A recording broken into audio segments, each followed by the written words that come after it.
briefly about today's jobs report that was just been issued. We received more good news. In August, the economy created 315,000 new jobs. The great American jobs machine continues its comeback. American workers are back to work, earning more, manufacturing more, building an economy from the bottom up and the middle out. But with today's news, we have now created nearly 10 million new jobs since I took office. Nearly 10 million jobs, the fastest growth in all of American history. In August, we also saw that the share of Americans who are working on our economy went up. Economists call that labor force participation rate. Working age women are now, for the first time, back at work at rates not seen since before the pandemic. Wages are up. Unemployment remains near a 50-year low. And yesterday, we got data that showed that manufacturing orders were up, but cost increases in supply chain items were beginning to ease. The week before that, we got data showing the price increase may be beginning to ease as well. The bottom line is jobs are up, wages are up, people are back to work, and we're seeing some signs that inflation maybe, I'm not overpromising it, may be beginning to ease. Couple that with the fact that gas prices have now fallen 80 straight days, the fastest decline in over a decade. And the price at the pump is now $1.20 a gallon less than it was the beginning of the summer. America has some really good news going into Labor Day weekend. But we're also seeing something else critical to the backbone of the American economy. Manufacturing. Manufacturing is roaring back. Since I took office, the economy has created 668,000 manufacturing jobs, the strongest manufacturing recovery since the 1950s. And just last week, we've seen major American companies from First Solar to Corning to Micron announce plans to invest tens of billions, that's not a misstatement, tens of billions of dollars expanding manufacturing in America. We've seen major global companies like Toyota and Honda announce that they're choosing America to invest and build. None of this is happening by accident. These investments and this recovery are a direct result of my economic plan. Some people gave up on American manufacturing. Not me, not the secretary, not the American people. Make it in America is no longer just a slogan. It's a reality in my administration. I'm committed to building an economy from the bottom up and the middle out. You've heard me say that 1,000 times. But that's what's happening. And that's what we're here to talk about today. Now, a big part of the American Rescue Plan that I signed a month after we got in office, we were facing a once-in-a-century pandemic, historic joblessness, businesses struggling to stay open, remote learning for our children. But thanks to the American Rescue Plan, we have come a long way. We got vaccine shots in arms. We helped people who needed them the most. We kept teachers in classroom, cops on the beat, firefighters on the job because the local communities didn't have the money to pay for them. And as a result, COVID no longer controls our lives. More Americans are working than ever. Businesses are growing. Schools are open. And today we're celebrating a signature program, the American Rescue, within the American Rescue Plan, that's going to help communities that need it most. Look, it's called the Build Back Better Regional Challenge. It's centered around a vision that as our economy recovers and modernizes, as science and technologies accelerate and change the nature of how we manufacture, we want workers and small businesses leading this transition, making sure they're a part of it, not just being shunned aside. Instead of fearing that the transition is going to leave them behind, we're going to help them get retrained and many other things. And think of the 55-year-old small businessman who's been making a single screw, this is literally true, for a combustible engine for cars for decades. He and his workers are worried.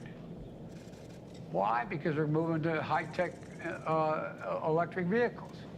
We're going to help them and their businesses with training and new technology to help them make parts for electric vehicles and lead the transition to a clean energy economy so they're not left behind.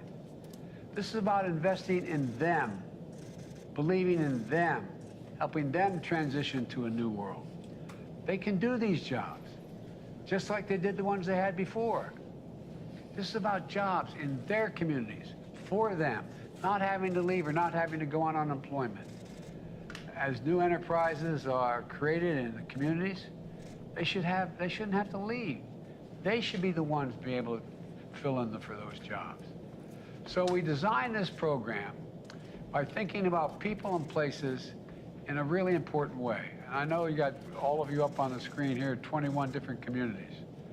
This American Rescue Plan program invests $1 billion, a total of three, but $1 billion to create jobs and opportunity for people in places where they live and where they've worked their entire career so they don't have to leave.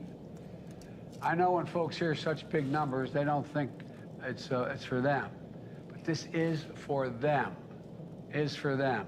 Over 500 coalitions applied for these grants, from community organizations to philanthropies to labor unions to colleges, universities, all working together from every part of America. That kind of interest is a testament to the need and enthusiasm for this type of investment. I take a look at this as a transition investment.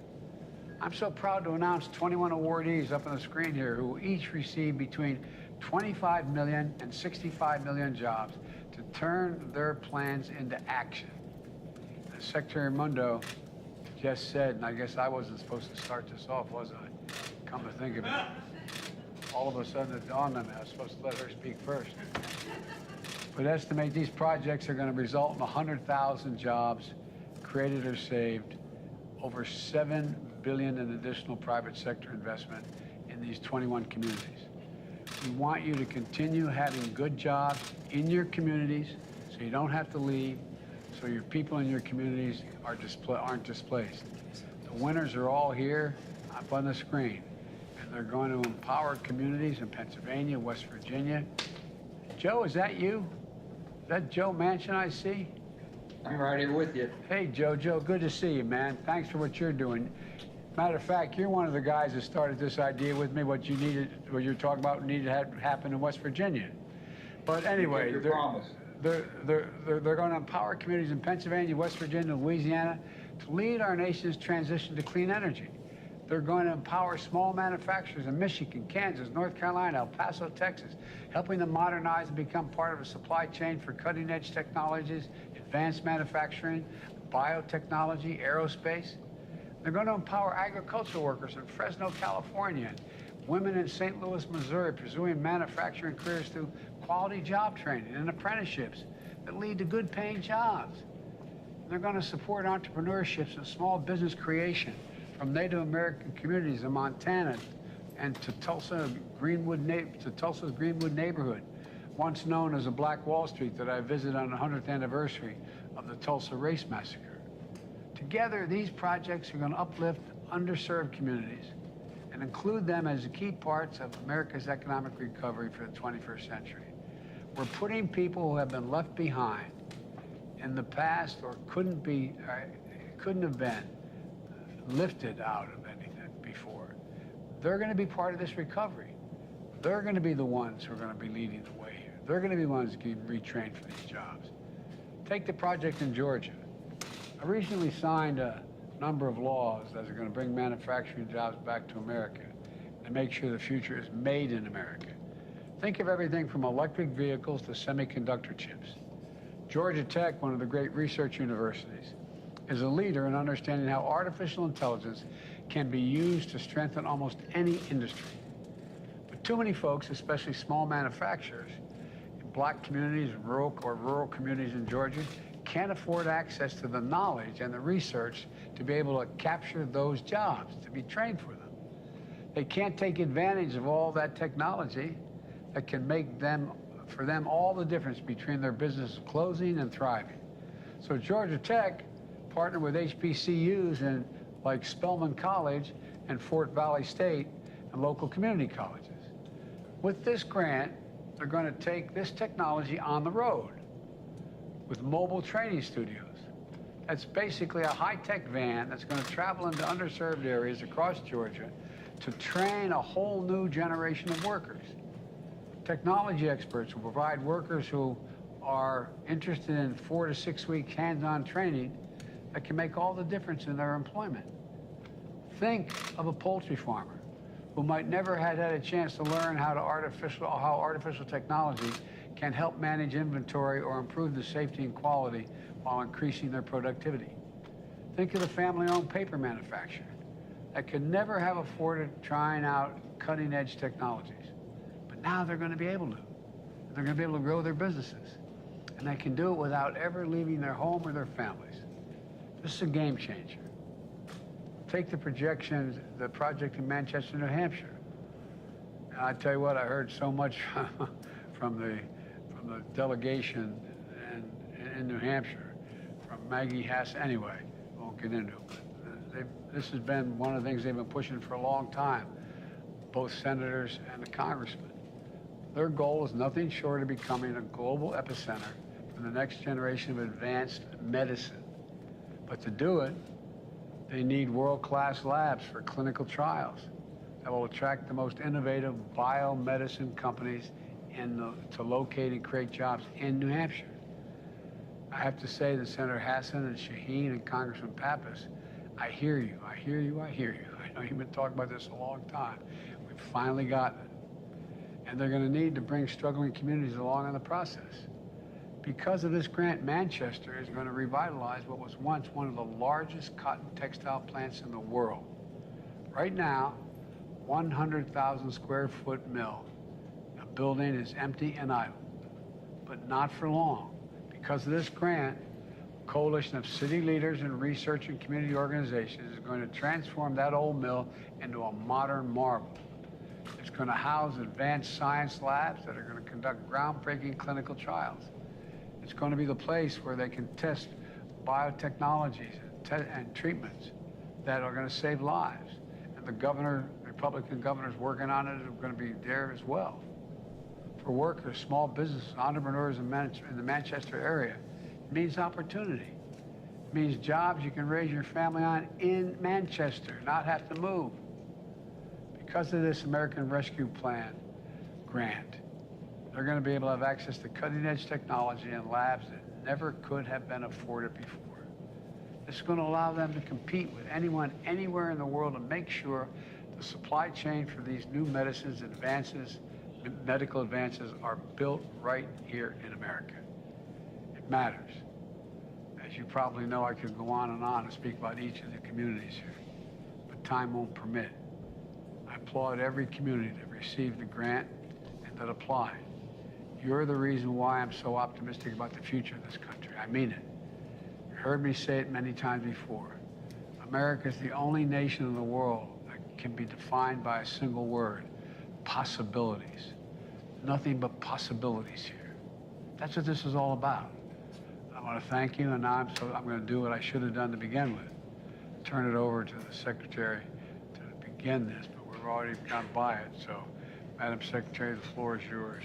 Thank you, Mr. President. I think the fact that the President jumped in there right away is a testament to how excited he is about this project. He's fired up and he's committed to it, and that's because he knows. He knows that we have to be investing in every community in America to help with the transition. So let me fill in a few of the blanks about how this program is going to work, and then we're going to have a discussion with a handful of the 21 awardees.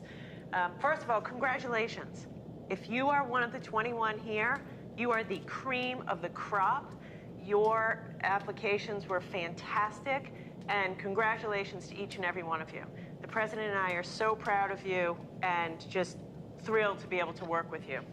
I have to thank you, Mr. President, for your leadership. Everybody should know that this was the President's idea. I mean, as he said, the American Rescue Plan was passed 17 months ago. $3 billion of that came to the Commerce Department to do economic development, and we decided to put $1 billion into this Build Back Better regional challenge. And it's because the President directed me to make investments in communities to help communities revitalize themselves and get ready for the transitions in our economy.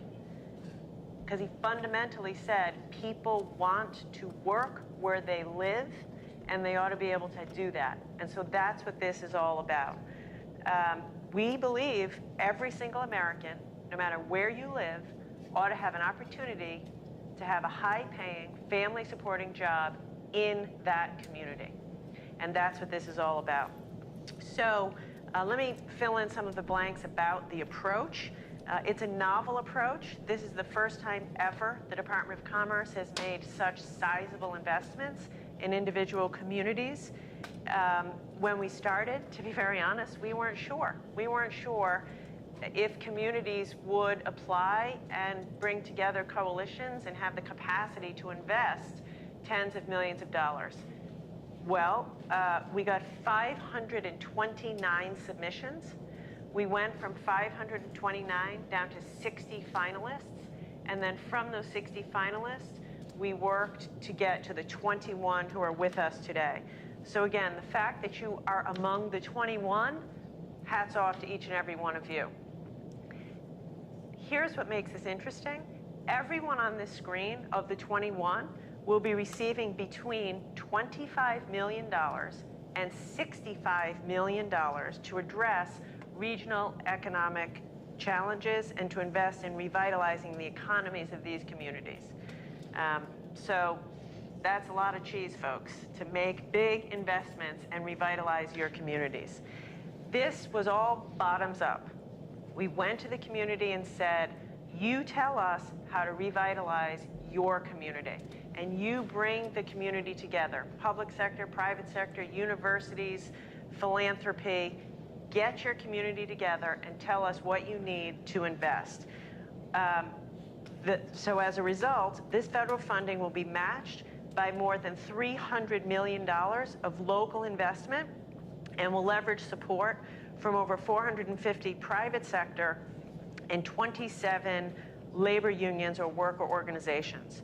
We estimate that together, this whole initiative will create or save over 100,000 jobs and over $7 billion of additional private investment will be catalyzed through each coalition's efforts. And as the president said, this is about growing industries that are critical to our future: clean energy, biotechnology, advanced mobility. And it's about saying to the small businesses and workers in these communities, we know the economy is transitioning. We're moving away from fossil fuels to clean energy. We're moving towards robotics. We're moving towards a more digital economy, a more technical economy. And the point of it is, no one will be left behind, because we're going to retrain workers, we're going to retrain small businesses, and we're going to light up abandoned buildings that may have once trained coal miners, and today will train solar installers. Abandoned manufacturing facilities that may have, once made widgets will be, lighted up for new advanced manufacturing in solar panels. And so the important point here, and the president talks to us all the time about this, is that if you're out there, in Buffalo, and you drive by every day an abandoned industrial building, and you have a pit in your stomach wondering, is there a place for me in a new economy? Or if you are someone who's worked for 30 years in one of the big 3 auto companies, and you only know how to work on a traditional auto car, and you're worried, do you have the skills to transition to an electric vehicle economy? What we're saying to you is yes. Yes, because we're going to retrain you, we're going to retrofit small businesses, we're going to do solar installations at an industrial scale over abandoned coal mines, and we're going to make sure that as we transition, everyone's included and trained, and these small businesses are able to do this. I'll just end with a personal story, which I told to the president. When we were designing this program, I had my father in mind. My father, once upon a time, Rhode Island, where I'm from, was the jewelry manufacturing capital of the world. Everywhere you looked, jewelry manufacturing. Low skill, but it was a good job. My dad had one of those jobs, a Bulova watch, until he was 56 years old, and his job and all the other jobs went to China. And he would so often say to us, Gina, we were just left behind. We weren't retrained. He wanted to work. He could work. And he said, our leaders left us behind. So what this is about is President Biden is committed to folks who have that anxiety, who've worked in old-line manufacturing, who've worked in the coal industry, who've worked in, traditional combustion engine vehicles, and they're feeling anxious, and we're saying, we are going to be there for you to make sure you're not left behind or left out, and we're going to make investments in your community so you can work in the community where you and your family live. So we're excited, and quite honestly, I'm just very lucky that I get to work for a boss who gets this, because he gets it. And every time we brief him, he says, Secretary, don't tell me how much money we're spending. Tell me, what are we doing for the people of America? And that's why this is so exciting. So with that, we want to hear from you. Now, as the President said, if we had the time, we'd like to hear from every single one of you, because every one of you has put together a phenomenal application, but we don't have the time. So we're just going to hear from a couple of you and hope to have a free-flowing discussion. And I want to begin by calling on the Detroit Regional Partnership Foundation. Congratulations. You all are receiving $52.2 million, which is incredible. We'd like to hear from you, and I'd like to call on Maureen. Just tell us a little bit about how are you going to invest the $52 million? What are the projects you're doing, and what does this mean for the small businesses in the supply chain in Detroit's auto manufacturing industry? Good morning. Thank you, Madam Secretary, and good morning, Mr. President. We are thrilled to join you here today from Detroit, the global epicenter of mobility. I want to introduce two of our partners who are with me today. Quentin Messer Jr., who is the CEO of the Michigan Economic Development Corporation, Ned Stabler, who is the CEO of Techtown Detroit. In addition, we have a large group of over 140 partners who are joining us virtually and who work together for this successful application. We're honored that the EDA has recognized that the Detroit region is leading the transformation from internal combustion engine to electric vehicle. The Global Epicenter of Mobility, or GEM, is Detroit's answer to the Build Back Better regional challenge. Through an inclusive and equitable lens, GEM will help the Detroit region redefine every aspect of mobility, from the cutting-edge technology that moves people and goods to creating new quality jobs and readying new sites for business. We are building an inclusive, prosperous 21st century with your help. GEM's vision is to accelerate economic growth by building on the region's unrivaled mobility assets. It will create a smart, secure, sustainable, and inclusive advanced mobility industry, starting with the transition to next generation electric, autonomous, and fully connected vehicles. This grant will fund 6 unique projects that will help the region and country maintain its global automotive leadership.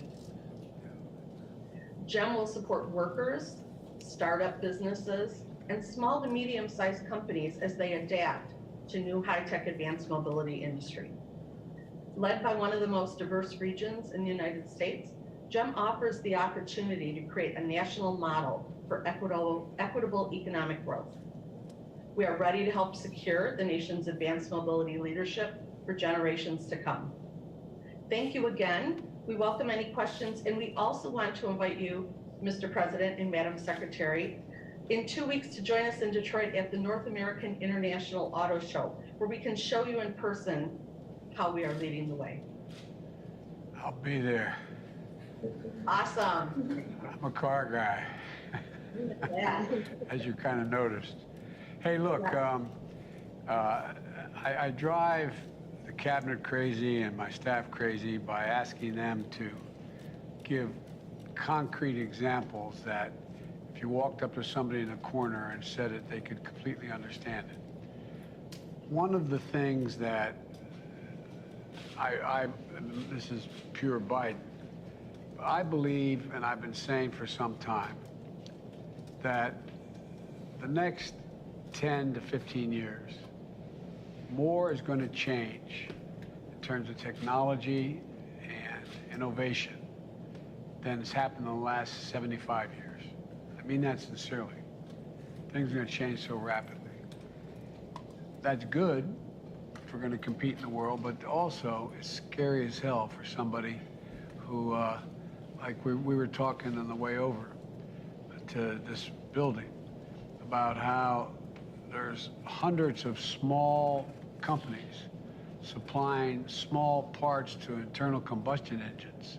And you were giving me an example, Madam Secretary, of a bolt one company provides. That is not going to be useful in an electric vehicle. And so what we're going to do is train that company, the ownership of that company, what parts they can contribute to make that vehicle. And I'll give you a concrete example. Remember, we're having the great difficulty, we still have some difficulty in the supply chain of items coming from Asia. And the shipping, the vast majority of it comes through the ports in San Diego and Los Angeles, in those ports. And the ports were asking for help all across the country for new technologies, new cranes, new movements, more robotics. I said, okay, we'll do it on one condition, that the people you have on the job now at the port are the people you train. You give them the opportunity to man the new machinery. Not a joke. And one of the things I think was so important about what we're all talking about, all of you are talking about, is think of all the people who've been breaking their neck and doing well, doing things that really matter, who are going to become what they're doing because it's going to become obsolete because how things are changing. Whether it's a transition in the climate environment or whether it's manufacturing or medicine, whatever it is. And so when you say we're going to provide in-depth assessment and assistance to 65 firms through a supply chain transformation center, that can sound pretty abstract to a lot of people. Give me an example of what you really mean, what this will really mean for a company and its workers in this supply chain transformation center. What are you talking about? Absolutely, Mr. President. As you know, in our region, because you were very important here a few years ago in helping us make a transformation, we need to do it again. We have a terrific, talented workforce and supply chain, but we need to give them the skills that they need and the tools that they need. So one example is a company in a community in the Detroit region called Oxford. It's Barron Industries. They're a casting company, but they need help in making sure that they can produce the right parts with the right technology at the right speed with the right talent. So they have been receiving assistance on marketing, on cybersecurity, on production techniques, so that they can make the transition as rapidly as the OEMs are making it, and they can stay an important part of that supply chain. That also includes making sure that their employees have the skill sets, the upskilling that they need so that they can be successful. And as you say, included and staying here in our region to do those jobs. Mr. President, one of the things I love about what Maureen and her team is doing is that so often we focus on the big three automakers, which is important, for all the obvious reasons. But what they're doing is focused on the whole network of small suppliers, the hundreds, if not thousands, of small family-owned suppliers to the big three, and making sure that, as Maureen said, they have the new materials, the new technology, the new training, so that they can continue to service as we move towards EVs. And so I give you a lot of credit for getting into the supply chain. Last thing I'll say, I can talk about this for a long time, but going through two of the major American automobile plants for a long time, for an extended period of time, there was a lot of concern by the UAW about robotics and how that was going to displace workers, when in fact, being able to teach those folks how to use those robots and increase productivity and doesn't displace them is what's really happening. And so it's all about, you can maintain the workforce, you can increase the productivity, remain competitive internationally, and still get a lot done. But at any rate, I maybe as my grandfather used to say, with the grace of God, the goodwill of the neighbors, I'll see you at the auto show. We welcome you, absolutely. All right. So the mention of robotics is a perfect segue. I'd love to turn it over to Stephanie from the Southwestern Pennsylvania New Economy Coalition. You all will be receiving $62.7 million. I'd love to hear Stephanie talk a little bit more about that. To put this in perspective and to pick up on the point you just made, Mr. President, about robotics, Carnegie Mellon University in Pittsburgh is, we all know, a world leader in robotics, and a lot of jobs have been created right around CMU. But if you're living in a coal community or a rural community outside of Pittsburgh, you might wonder, how do I fit in? How do I get a job, with robotics? And You're the county executive, that's what you do. exactly, that's why he's part of it. So that's what these guys are doing. So we'll turn it over to Stephanie and the team, and maybe tell us a little bit about what you're doing. Sure. Thank you, Madam Secretary. And yes, Mr. President, I am joined today by several of your friends, the County Executive, Rich Fitzgerald, President of Carnegie Mellon University, Farnham Jahanian, and my colleague and the Chief Equity Officer on the project, Majestic Lane. And what I want to start off by saying is thank you for your vision, and thank you very much, Madam Secretary, to your incredible team and for you in making that a reality. What we have loved in some ways most about this project is that we get to do what we do best in Pittsburgh, which is collaborate and bring together what we had 200 partners, which is we call the special thoughts in Pittsburgh, to make words into action to deliver on your vision. And so through this amazing challenge, we are able to do exactly what you said, which is to look at those 3,000 manufacturers that are in counties like Indiana and Fayette and Greene and Washington, and marry them with the over 100 robotics companies that birthed from Carnegie Mellon University and many of our other folks, to actually put them together to create the jobs and the technologies and the companies of the future. And we're doing that in a way that is building programs for people. This is about people first. 14,000 workers, 750 companies that will fuel an entire new economy for us that we think won't just be about Southwestern PA and not just the United States, but globally, to redefine how we do business and how we keep jobs at home in our communities, as you so well described. Thank you. One of the things I love about this is a lot of people, when they hear robotics or they hear autonomous technologies, they hear, I'm about to lose my job. And so what Stephanie and the team are doing is saying quite the opposite. This is going to create job opportunities for you, including in your rural community, not just in the neighborhood of CMU.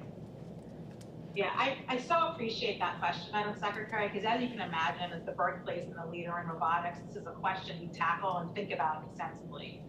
And I can start by telling you the data, which is we know that for every one job that may be displaced with robotics technology in a company, it's creating at least 1.5 and sometimes more. But what's even more important, and that we understand, is for the companies that are actually growing and scaling in our midst, those 100 companies I talked about, many of them have upwards of 1,000 employees right now. And those are middle-skill jobs. Those are jobs where people are tinkering and building sensors and using the skills that you described, like your father had. And that's exactly what we're trying to do here today. And we're doing it across industries like energy, like agriculture, like healthcare. This is an incredible broad-based opportunity. And what we even know more is when we talk to those workers, they are more fulfilled. They are actually enjoying their ability to use their creative skills to customize sensors, to repair robots, to work in partnership with entrepreneurs in creating those actual technologies. It's a more fulfilling job, it's a higher wage job, it keeps them in communities, and it actually allows them to have family-sustaining jobs where they were born and where they want to stay. Mr. President, at Carnegie Mellon, I had the honor of you showing me around Carnegie Mellon. It's a great university for real. I'm not being solicitous. Are you working with smaller outfits like the community colleges in the region? And talk to me about the sort of coordination between a great national university like yours and a community college in a community. First of all, Mr. President, thank you very much for your leadership. It's good to be with you. There are two aspects of it that I want to highlight. On one hand, what we're trying to do is to bring robotics and automation to small and medium-sized enterprises. As you alluded to, the digital transformation is taking place, and it's really having a ripple effect across so many sectors of our economy. So we're bringing those technologies and know-how to agriculture, to construction, to energy, to healthcare, to manufacturing, mining, and transportation. So that element, bringing those skills and technologies to small and medium enterprises to make them more competitive is extremely important. It's extremely important for the nation because we live in a global world. So that's one element of it. The second element of it that you alluded to has to do with upskilling and reskilling the workforce.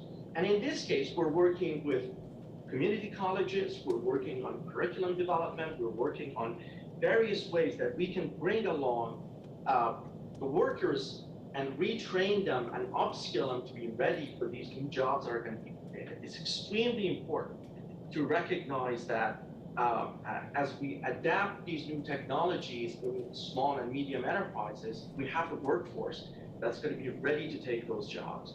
So the coordination with community colleges, with labor unions, especially in our core urban areas, and as Madam Secretary alluded to, in 11 counties that surround us is part of our mission and what we're committed to. Thank you again for the opportunity. Well, let me ask you, how's this going to play out on the political scene?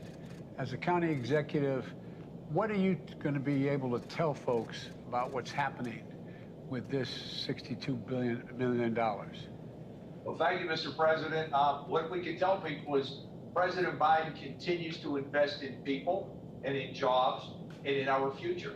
First of all, congratulations on another great jobs report. I mean, we shouldn't just go over that real quickly. 10 million jobs in your year and a half tenures is really unbelievable. And a lot of them have been created right here in southwestern Pennsylvania. And as Stephanie and President Johannian had mentioned, it's not just for the robotics software engineer in Pittsburgh, it is for the small town in Westmoreland County, in Beaver County, the manufacturing facilities that are transitioning, and the type of training that can happen throughout our community college, but for families. And I know you talk about this all the time, and it's so important. It's about hope and for the future, for the next generation who are out there wondering what's going to happen. You mentioned the displacement that's going to, could happen, and the changes over the next 10 to 15 years. This doesn't leave people behind, and we appreciate that very, very much. And by the way, we're looking forward to seeing you on Monday at Labor Day. You're always here with us, and we're looking forward to it. We're guaranteeing good weather, Mr. President. All right. All right. Sir, do you have anything you'd like to add about what's going on in the community?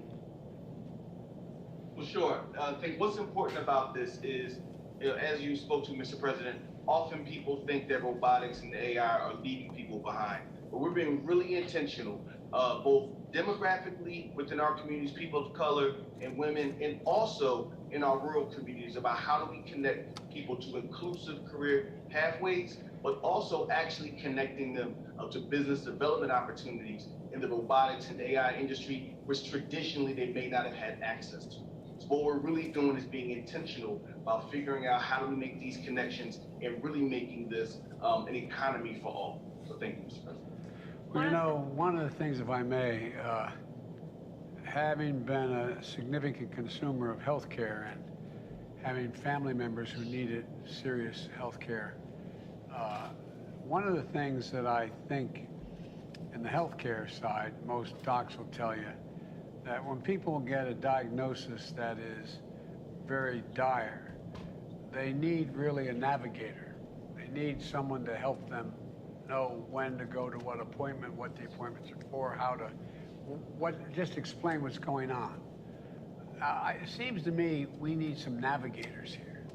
And I'm wondering how you're doing that. I mean, you have someone, let's say there's someone, we were doing this on a local Pittsburgh television station, and someone listening and saying, well, I'd like to get trained. I mean, how are you reaching out to the community? And do we have essentially, whatever they want to call them, navigators? Say, look, here's the way you can get into this. This is what you do. Or people going into those small businesses that are going to be eventually displaced because the technology is going to be surpassed, and say, this is what you, I mean, is there thought about that? Absolutely, Mr. President. Thank you for that question. And that really is the spirit of, as I was talking about earlier, our project and the way our partners are coming together. So we have 5 projects that are woven together, each with incredible organizations that know how to actually be on the ground. Most of our money is actually going out to neighborhoods and communities, so they can actually use the organizations that know their people, that know where the businesses are, that know where those individuals are that have to get into the jobs, where those people are that are ready for entrepreneurial opportunities. So for example, it starts with our manufacturing extension partnership. They know where those manufacturers are, and they understand their readiness to adopt technologies. They will come together in a manufacturing hub with entrepreneurs who can help de-risk the prototyping and creation of products that can actually be deployed. We also have our lead accelerator entity in the region that's creating a new model of startup factory with anchor maker spaces throughout the communities where we can identify opportunities to create new technologies that will be deployed into those companies. And taken all together, our workforce ecosystem, as Dr. Janey described, will actually be connected by a web of workforce boards and other community organizations, including labor unions and other, at the neighborhood level, who can then bring those curriculum partnerships, the workers, to the table for those jobs. So we're really relying on, as I said, 200 entities and partners who know how to navigate and know where the businesses are and know where the people are to make sure we have a marriage and an alignment that can propel this opportunity. One of the things I'd raised, and I've not raised with the Secretary, but I've raised with you guys and everyone who's part of this grant effort, I think it's useful. Think about it. 25 years ago, 30 years ago, almost every high school had shop classes where you learned how to work with your hands, where you learned you could go and take carpentry or automobile, and you know, just to get a sense. I really think we should be talking, and I don't have a program, so, but I think we should be talking about a little bit about how we let high school students know how things are changing and what may be available down the road. And I know we're supposed to, I know I'm taking this longer than I should, but a guy who's been talking about transition for a long time with me has been Joe Manchin. He lives, breathes, and eats West Virginia. But Joe, how's this going to help, if it is, the West Virginia, the transition to a strengthened, not totally new, but a new economy? Yeah. Well, Mr. President, you and I have spoken many times about this when you first came into office, even when you was running at that time, about how West Virginians felt they were left behind. My wonderful state and all the great workers and the people in my state have worked hard, and they're very proud. They've done the heavy lifting for years and years and years, and basically they never complained. And as things started changing and transitioning, there was nothing left for them. 21 of our most affected counties are in southern West Virginia. This is based around that, and it's pumping into an area which is, we call it the Appalachian Climate Technology, or the ACT Now Coalition, which is led by Brandon Dennis, and Brandon's here with us, and he's done a tremendous job with his team and the Coalfield Development Corporation. It's basically reinventing, not just reinventing, but basically being able to meet the needs of the public as we transition and making sure that we can provide the services. That's what they've been doing for quite some time. And this announcement here and this rescue plan, the American Rescue Plan, continues to play benefits for West Virginia. But you know, also your co-chair of Appalachian Regional Commission, Gail Manchin, who I know very well, is very, very proud that Appalachia has gotten so much consideration and assistance. And you're the first person, Mr. President, and with your most capable secretary and our dear friend Gina Raimondo, directing it to the people that need it the most. I think that's what we're here to say is thank you. These 21 counties have eight regional projects. I have with us here on the panel, I have my dear friend Amy Goodwin, chairman, she's a mayor of Charleston. I have Steve Williams, fellow colleague of mine, and he is mayor of Huntington, our two largest cities. And we have with us also Stephanie Tyree, and she's the West Virginia Hub Director that works directly with these projects. They can explain in detail what this is going to allow us to do. And we've gotten this $62.8 million, one of the top awards, and we're so proud of that. But the need is there, and I can guarantee the investments will be made. You and I have spoken many times about you can spend money or you can invest money. We're going to give you a return on this. We're going to give the taxpayers of the United States a return on their investment in West Virginia. That's what this is about. And a reward base to the people who have done the heavy lifting, allow them to continue to transition. Now with our Inflation Reduction Act, Mr. President, this segues right into that because now it's going to allow them to start focusing on a complete new way of delivering the energy that this country is going to need. Coal, we talked about all the cars, and Debbie Stabenow and I talked about that a lot, and I said, Debbie, you wouldn't have a car if it wasn't for the coal and still that we produce to send you the material that you need to make the cars. So we're all hooked to the hip here. And as the transition goes on, the investments that are being made, the 48C tax credit is going to put $4 billion additionally back into coal-hit communities so we can diversify and attract more business there. So I just can't tell you how much this means, Mr. President, and I'm just so proud to be part of this, and also so proud of what the ARP has done, American Rescue Plan, and so excited to see what the Inflation Reduction Act is going to do. So many people don't know how much is in there that's going to transition their lives and transfer them into an economy that's going to give them an awful lot of stability. So we're very proud. Well, Joe, thanks. I'd love to talk to every one of you, but I'm getting a sign here. I better cut. They're going to have a I was afraid you were going to get the hook. But look, we can do this all day, but the point, let me conclude by saying this. This is not going to waste money, what we're talking about each year doing. It's going to grow the economies. It's going to keep us in a position where we are the most advanced economy in the world, and where we bring along the people who have made this country. You know, I joke, and I shouldn't get political, but let me put it this way. The people who built the country are hardworking people who work with the sweat of their brow and their hands, and they're the ones that created a middle class. And I think this is going to enable that same group of people, like most of us were raised by, to be able to have an opportunity to continue to do well and to take us through this next phase. Because, you know, there's that, Joe and my colleagues in the Senate used to always kid me for quoting Irish poets, but all's changed. It's changed utterly. A terrible beauty's been born, as the Irish poet said. And we've got to take advantage of it, and I think we can. I really, genuinely think we can. And I look forward to meeting all of you at some point along the way, and we're going to continue to keep this moving, because there's $3 billion total in this, and it's going to grow the economy. Everybody's better off. When you grow the economy, everybody from the local drugstore to the local supermarket to the local church, everything grows.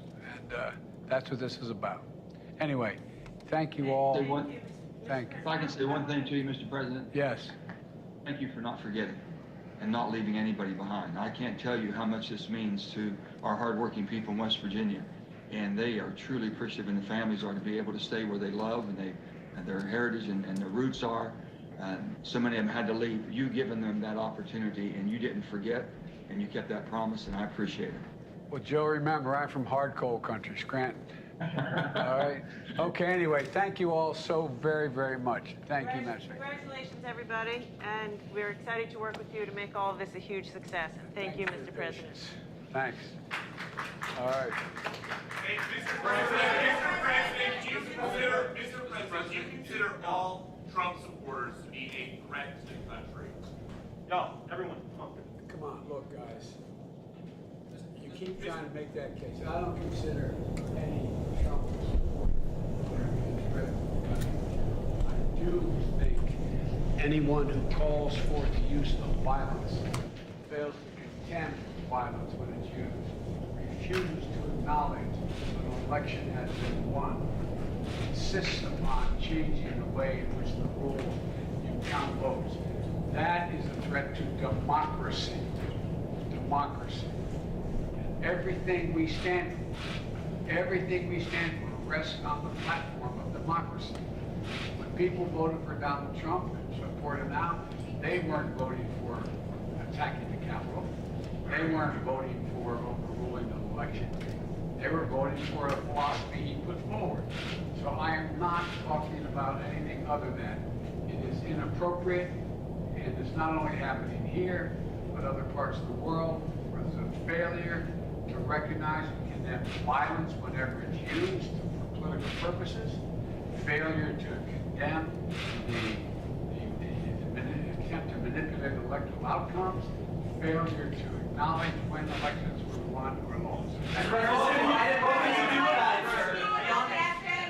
Young calling it out, so what can we do about it? All right, everyone, come on, can we move?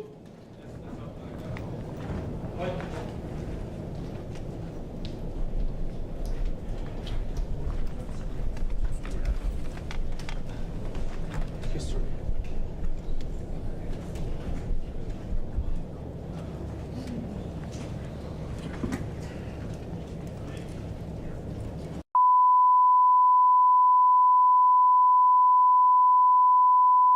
I sent Suffolk University.